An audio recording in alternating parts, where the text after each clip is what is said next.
کوټ د ښار ښه هلته مې خپل ځای دی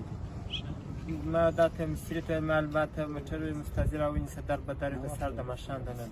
یوه پیره چې مې د هلمنه سره بار کې دغه ته مې کلات هغه مې هلته خالي دا بله پیره چې مې را بار کې هغه خدای تعالی پاک فکر سه هغه زه ونیول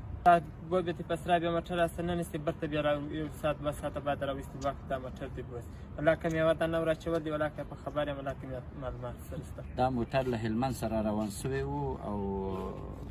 موږ په دامان ولسوالي کندهار ولایت مربوط ولسوالي چې دلته مو ونیول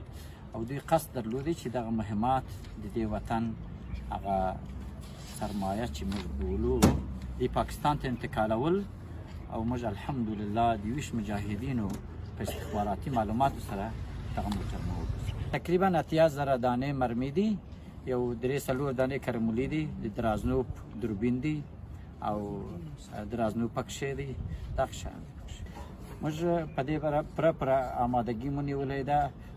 مجاهدین مو ورته معذف کړی ده د الله په فضل سره یوه دانه مرمي هم